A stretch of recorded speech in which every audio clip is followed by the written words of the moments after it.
And for a look at the week in politics, I was joined by Labor frontbencher Anthony Albanese in the studio earlier.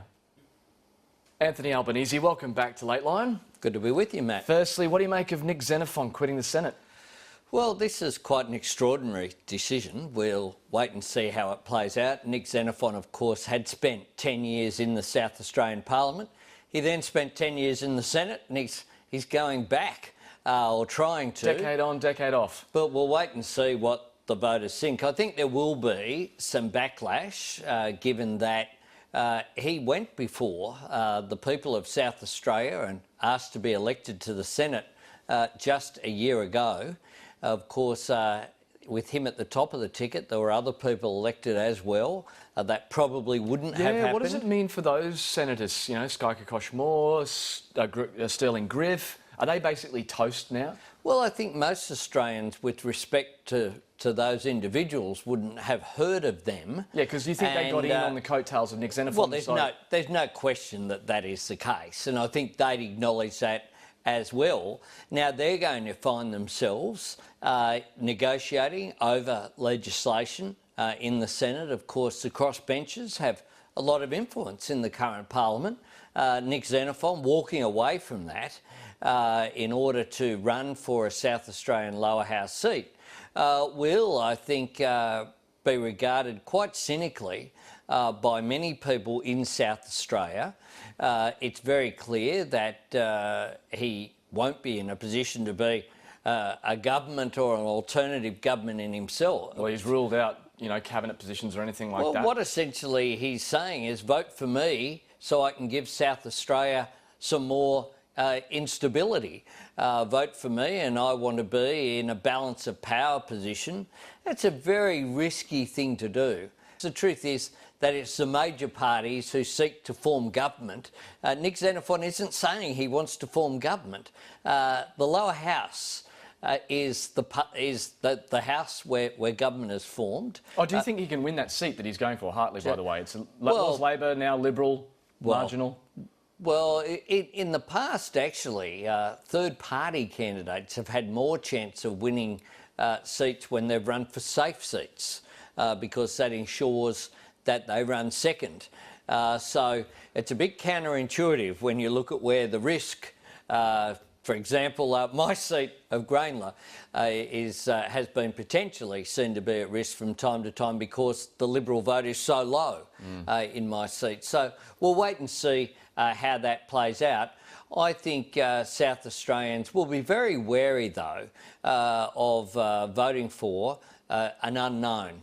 Well, it's not exactly an unknown. Well, it's unknown as to how he would act if he were elected to the South Australian Parliament and what would happen to the rest of his team. We've seen minor parties, not the least of which is in the recent period, elect people who've gone off the rails, who've become independents, who've gone off on a tangent, and contrary to who the leader is of the particular party.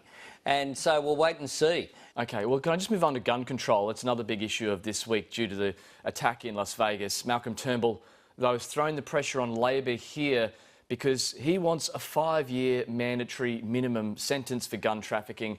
This is what he said this morning. Now, Bill Shorten has opposed that now on 2 occasions, and he continues to do so. And he's wrong. And he should recognise that Australians expect their leaders to do everything they can to keep them safe. And that means we must send the strongest and clearest signal to people who smuggle or traffic in guns, break the law. They do that, they will go to jail. That's the message we need to send. We want Labor to rethink their position. Anthony Albanese, will Labor rethink their position and support 5-year mandatory minimums for gun traffickers? You know what Australians expect of leaders is a bit of integrity. Malcolm Turnbull is a lawyer. He knows very well the argument about mandatory sentencing, which is a pretty simple argument, which is that politicians should decide through the law what the maximum sentences are, they shouldn't determine or try to determine through legislation what the precise sentences will be. There's a separation. A minimum should be 5. There's a separation, a very clear separation between the judiciary, the legal system, and the political system in this country.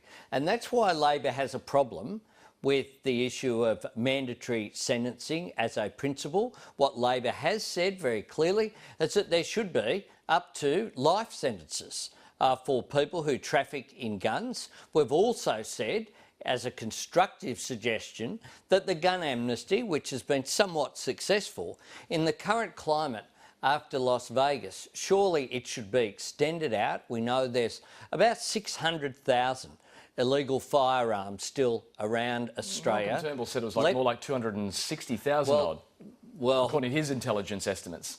Well, you're saying between 260 and 600, what we do know is that there are far too many.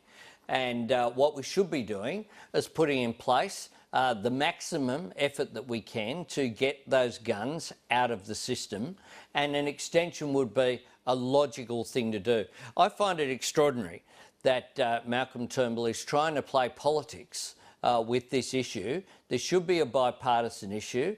He should be mature about it, and frankly, it shows the desperation of his political predicament, the fact that he's prepared to go down that road. And just quickly, I want to talk about the National Facial Recognition database that's now been agreed to by all the states, handing over those driver's licence photos to assemble this database.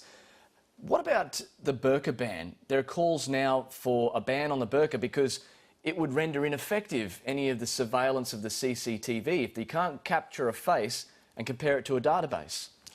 Well, we've had that argument, and one of the things that we've come down on the side of in a bipartisan way is that we won't interfere with religious freedom is important.